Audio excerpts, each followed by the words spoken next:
everyone, my name is Miranda and today I'm here to review Passenger by Alexandra Bracken, which is the first book in her new time-traveling duology, and I have to say I really like this book. It was my first book purchase of 2016, but I ended up reading it at the library first, and then I just loved it so much that I knew I had to go out and buy it because I was going to reread it like 50,000 times, and I already want to reread it even though I just read it like 2 weeks ago. It's just so good. Alexandra Bracken's other series, The Darkest Minds, not my favorite. I don't like it at all, but it was because I didn't like the characters and the plot. It's not that I didn't like the writing. I could tell she was actually a very strong writer. So when I found out she was writing a new series, I was actually very intrigued to read it because I was like, finally, now maybe there will be characters I like. And the fact that it was time travel, though, made me a little bit iffy because I haven't read any really good time travel books. I was a little iffy, like a little scared that it wasn't going to be good, but let me tell you, it is flippin' fantastic. First of all, I'm sure Alexandra Bracken is very proud and very happy with The Darkest Minds and where it went. Fans really seem to like it. However, reading Passenger, I just think that either she has grown more as a writer or she listened to maybe some critics who didn't really like her first book, because these characters feel like everything I wanted in Darkest Minds. Etna is the main character. She is a violin, I believe. I keep getting her confused with Mia from If I Stay because they both have like similar proteges, but she's a violin protege. The novel starts out with her kind of making her, I guess it's like the pre-debut, like it's not like an actual debut where you have to be like, look how great I am at violining, but it's like where you get it so people are like, oh, we should keep an eye on her for when she does make her debut because she's really good and we'd like to have her in our orchestra. So the book opens with her getting ready for this debut. And her mother, not the best mother in the world, it's just she's not around a lot, and Etta really wants to make this debut like her thing that makes her mom proud and pay attention to her. So Etta is really putting all her heart and soul into this debut, and it goes horribly wrong in some way that is spoilery, so I won't tell you. And she ends up finding herself in a completely different time period after having time traveled for the first time ever, not knowing she could time travel. She meets all these eclectic people, but one of the people she meets is Nicholas Carter. And the way the time travel regime is set up is amazing because it's like you have all these different families like fighting for power, and this one family has kind of taken almost all of the control of the power, so they'll be able to like control the timelines and who can go where. Etta is like this new kind of untarnished, untouched version of a time traveler because she doesn't have any of these allegiances. She doesn't know any of the rules that everyone else does. Nicholas is kind of like her buddy in this because they're both kind of outcasts in that Etta doesn't really fit in with the time travel, and she's also not part of this family, obviously. And Nick, while being part of the family, he's a black man in, I think, the 10s, I want to say, is when she travels back to. He's a black man, so he's facing a lot of prejudice, not only from his family, but also from society in general, and having Etta come in and be this girl who is more modernized and doesn't see, like, prejudices as much as everyone else around him is kind of really different for him. Other than that, I can't say much because it's spoilery. Just know they go on amazing adventures. They go all to different times, different places, and what I really liked was how easy it was to understand the timeline in this, because usually with time travel it's like, oh, you can't see yourself or else you'll blow up. Like, time travel was laid out super easy in this book for me. I mean, it was basically like, yes, there were rules, yes, there were things you couldn't do. Basically, if I understand correctly, you could go to any point where there was a timeline open, because not every year has a timeline, so you could go to any point.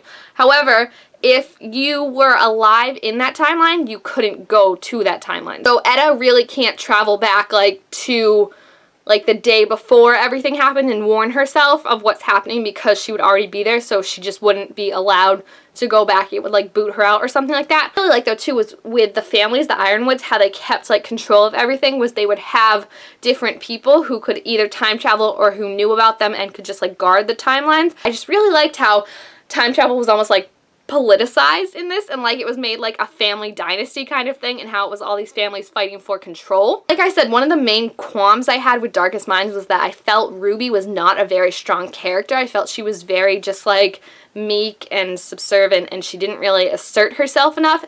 Etta is the complete opposite. Etta will slap you with her left hand and then punch you in the stomach with her right hand. Like, Etta is freaking amazing, and I absolutely love her. She's definitely one of my new favorite characters, and Nicholas is an amazing, amazing character as well. It's really nice to see a person of color as a love interest, because we don't see that a lot in really popular books like this.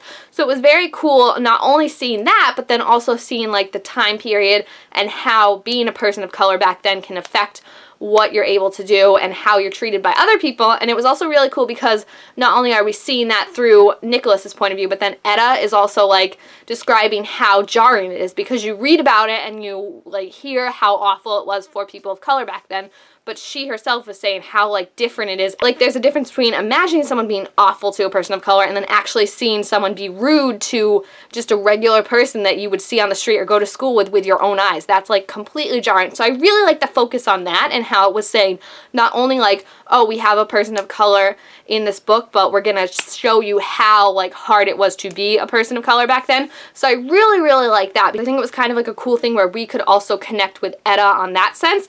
But Etta and Nick were amazing.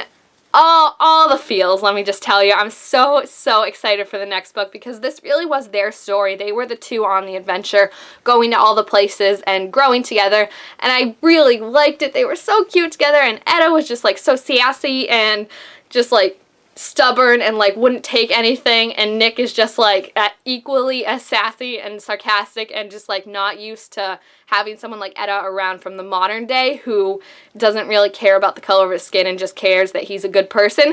So it was a really awesome relationship, and seeing how equal they were, and Etta was just amazing. She had some amazing lines when she first teamed up with Nicholas, because he was basically saying that like, okay, I'll be your protector, and she was like, I don't need a protector, I need a partner. And that was cool for two reasons, because not only is it a girl being like, I can protect myself, thank you very much, I might need your help, but like I can handle it on my own, but it was also the first time that Nick had someone who was kind of like, I don't want you to owe me anything, I just want us to be like on equal footing. And that was really cool for him, because he had never really experienced that before with anyone he ever knew. But when Etta was like, I don't need a protector, I need a partner, I was like, this girl, feminist of the year, like, thank you very much. I just love her so much, because I was so like expecting her when I read like the first few chapters to just be like this like meek little mommy's girl wanting to impress everyone. She came out of the bat swinging and surprised me, and I owe everything to Alexandra Bracken for creating such amazing, amazing characters. It does end on a cliffhanger, which is very, very sad. There also are a couple good twists at the end. One of them I have to say I saw coming.